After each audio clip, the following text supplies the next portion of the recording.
എനിക്കിവിടെ ശ്രീ അനിൽകുമാറിനോട് ചോദിക്കാനുള്ള മറ്റൊരു കാര്യം, ഇപ്പോൾ CPM-ൻ്റെ സംസ്ഥാന സമിതി യോഗം ഇന്ന് കഴിഞ്ഞു. തെരഞ്ഞെടുപ്പിനെക്കുറിച്ചുള്ള വിലയിരുത്തലുണ്ടായി. ആ തെരഞ്ഞെടുപ്പിന് അതേക്കുറിച്ച് ഇന്ന് സംസ്ഥാന സെക്രട്ടറി വാർത്താ സമ്മേളനം നടത്തി. ഇപ്പോൾ ഗൃഹസന്ദർശന പരിപാടിയും മറ്റുമായി പോകുന്നു. അതിൽ പറഞ്ഞ വളരെ പ്രധാനപ്പെട്ട കാര്യങ്ങൾ, ഇപ്പോൾ UDF വർഗീയ ശക്തികളെ കൂട്ടുപിടിച്ചു, BJP-യും ചില മാധ്യമങ്ങളും കള്ളപ്രചാരണം നടത്തി. ഇതെല്ലാം തിരിച്ചടിയായി. ഇപ്പോൾ കോൺഗ്രസ് നേതാവ് സുബ്രഹ്മണ്യൻ്റെ മുഖ്യമന്ത്രിയെയും പോറ്റിയും കൂടെ ബന്ധിപ്പിക്കുന്ന നിർമ്മിത വ്യാജ ചിത്രം, അതുപോലെ തന്നെ തിരുവനന്തപുരത്ത് മേയറായി വന്ന VV രാജേഷിനെ മുഖ്യമന്ത്രി അങ്ങോട്ട് വിളിച്ചു.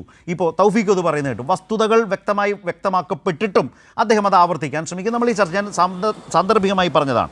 പ്രാദേശികമായി വീഴ്ചകൾ സംഭവിച്ചു. CPM-ൻ്റെ വിലയിരുത്തലാണ് ഞാനീ പറയുന്നത്. അമിത ആത്മവിശ്വാസം തിരിച്ചടിയായി എന്ന് വെച്ചാൽ തെരഞ്ഞെടുപ്പ് കാലത്ത് ഇത്തരം പ്രശ്നങ്ങളെ തിരിച്ചറിയാൻ കഴിയുന്നതിൽ CPM-ന് സംഘടനാപരമായി പരാജയം സംഭവിച്ചു എന്നുള്ളത് CPM എന്ന പാർട്ടിയെ സംബന്ധിച്ച് അങ്ങേയറ്റം ഗൗരവമുള്ളൊരു പ്രശ്നമല്ലേ ശ്രീ അനിൽകുമാർ?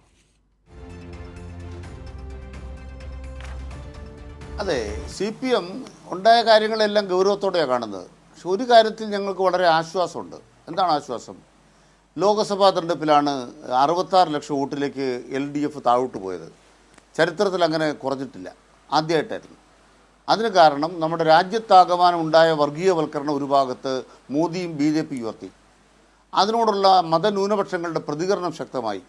ഈ രണ്ട് ധ്രുവീകരണത്തിനിടയിൽ ഇടതുപക്ഷത്തോടുള്ള വിപ്രതിപത്തിയല്ല പ്രകടിപ്പിച്ചത്. വോട്ട് ചോർന്നു പോയിട്ടുണ്ട് പരസ്പരം ഏറ്റുമുട്ടിക്കഴിഞ്ഞപ്പോൾ.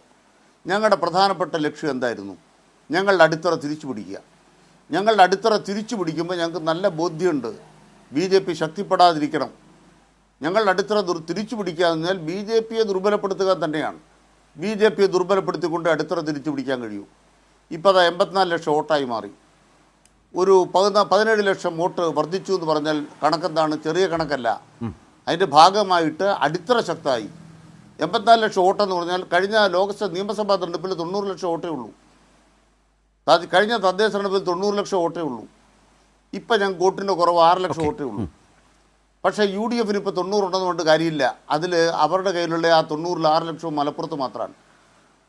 അല്ല ശ്രീ അനിൽകുമാർ, ആ വോട്ട് നേട്ടം നിരാകരിക്കുന്നില്ല. വോട്ട് നേട്ടം സംഭവിച്ചിട്ടുണ്ട്. 2024 നിന്ന് 25-ലെ തദ്ദേശ തെരഞ്ഞെടുപ്പിലേക്ക് പോകുമ്പോൾ CPM-നും LDF-നും തിരിച്ചടി ഉണ്ടാകുമ്പോഴും വോട്ട് നേട്ടം ഉണ്ടായിട്ടുണ്ട്. അവിടെ നിന്ന് 24-ൽ നിന്ന് പിന്നോട്ടല്ല വീണ്ടും പോയത്. അതിൽ നിന്ന് കറക്റ്റ് ചെയ്ത് മുന്നോട്ട് വരാനും താങ്കൾ പറഞ്ഞ പോലെയൊക്കെയുള്ള കണക്ക് ശരിയാണ്. പക്ഷേ അപ്പോഴും പ്രാദേശിക തലത്തിൽ വീഴ്ച സംഭവിച്ചു. അതുപോലെ അമിതമായ ആത്മവിശ്വാസം വിനയായി. അതുപോലെ തന്നെ UDF-ൻ്റെ വർഗീയ പ്രചാരണം, ഇതൊക്കെ വളരെ പ്രചാരണ കാലത്ത് വളരെ വളരെ സൂക്ഷ്മമായ നിരീക്ഷണത്തിലൂടെ കറക്റ്റ് ചെയ്യപ്പെടേണ്ട, അതിനെതിരായ മറുതന്ത്രം അവതരിപ്പിച്ച് സംഘടനാപരമായി മുമ്പ് പറഞ്ഞ പോലെ പ്രാദേശിക വീഴ്ചകളെ തിരിച്ചറിഞ്ഞു പോകാൻ കഴിയുന്ന ഒരു പാർട്ടിയല്ലേ CPM. ഞങ്ങൾ വിലയിരുത്തിയൊരു കാര്യം എന്താണെന്ന് വെച്ചാൽ, മുഖ്യമന്ത്രിയുടെ പ്രഖ്യാപനം 1 കോടി മനുഷ്യരെ ബാധിക്കുന്ന കാര്യമാണ്. പെൻഷൻ, സ്ത്രീ സുരക്ഷാ പദ്ധതി, കണക്ട് വർക്ക് പദ്ധതി, ഏതാണ്ട് 1 കോടി പേർ, അംഗനവാടി, ആശ, സ്കൂൾ പാചകം. സ്വാഭാവികമായും നമ്മൾ ധരിക്കുന്നത് എന്താണ്? ജനങ്ങളിൽ അതിൻ്റെ പ്രതിഫലനം ഉണ്ടാവും. അതാണ് ഞങ്ങൾ സ്വാഭാവികമായിട്ട് ധരിക്കുന്നത്. ആ പ്രതിഫലനം ഉണ്ടായതുകൊണ്ടാണ് 17 ലക്ഷം വോട്ട് വർദ്ധിച്ചത്. പക്ഷെ പൂർണ്ണമായിട്ടും ആയില്ല. ആ പ്രതിഫലനം പൂർണ്ണമായിരുന്നെങ്കിൽ പഴയ 90 കിട്ടിയേനെ. ഒരു 6 ലക്ഷം വോട്ടിൻ്റെ കുറവേ ഉള്ളൂ. ആ കുറവിന് കാരണം എന്താണ്? ഞങ്ങൾ പരിശോധിച്ചപ്പോൾ കണ്ടതെന്ന് വെച്ചാൽ, മതന്യൂനപക്ഷങ്ങളാകെ UDF-ൻ്റെ പിന്നാലെ പോയിട്ടില്ല. അതാണ് കണക്ക്. പാലാ മണ്ഡലത്തിൽ LDF-ന് ലീഡാണ്. ഇന്നത്തെ ദി ഹിന്ദു ദിനപത്രം റിപ്പോർട്ട് ചെയ്തിട്ടുണ്ട്. കോട്ടയം ജില്ലയിലെ UDF-ന് തദ്ദേശ സ്ഥാപനങ്ങളിൽ എണ്ണം കൂടിയിട്ടുണ്ട്. പക്ഷെ കംഫർട്ടബിൾ അല്ല. അതിന് കാരണം 3 സീറ്റിൽ തന്നെ ഇപ്പോഴാണ് LDF-ന് ലീഡുണ്ട്. ഹിന്ദു എന്ന് റിപ്പോർട്ട് ചെയ്തിട്ടുണ്ട്. ബാക്കി സീറ്റുകളുടെ സ്ഥിതി എന്താ? നാമമാത്ര ഭൂരിപക്ഷമേ അവർക്കുള്ളൂ. അതിനർത്ഥം എന്താണ് കാണിക്കുന്നത്? പാലായിൽ LDF-ന് ഭൂരിപക്ഷം കിട്ടിയാൽ അതിനർത്ഥം എന്താണെന്ന് വെച്ചാൽ മതന്യൂനപക്ഷം LDF-ന് വോട്ട് ചെയ്യുന്നുണ്ട്. എന്നാൽ അത് പൂർണ്ണ വിജയത്തിലേക്ക് എത്തിക്കാൻ തക്കമുള്ള വോട്ട് വന്നിട്ടില്ല. എന്താണ് വരാത്തത്? അതിനൊരു കാരണമുണ്ട്. കാരണം എന്താണ്? നമ്മുടെ നാട്ടിൽ ഉയർന്നു വന്നിട്ടുള്ള മാധ്യമങ്ങൾ ഇടതുപക്ഷത്തിനെതിരെ നിർമ്മിക്കുന്ന നുണകൾ. ഇപ്പോൾ ഒരു ആഖ്യാനം ഉണ്ടല്ലോ, പിണറായി വിജയൻ കേന്ദ്രവുമായിട്ട് സന്ധി ചെയ്യുന്നു എന്നുള്ളത് ഇപ്പോൾ ഇവിടെ പറഞ്ഞൊരു ആഖ്യാനമാണ്. ഈ ആഖ്യാനത്തിന് പറ്റുന്ന നുണ നിർമ്മിക്കും. എങ്ങനെയാണ് നുണ നിർമ്മിച്ചത്? മനോരമ തന്നെ പറഞ്ഞു, രാജേഷിനെ മുഖ്യമന്ത്രി അഭിനന്ദിച്ചു.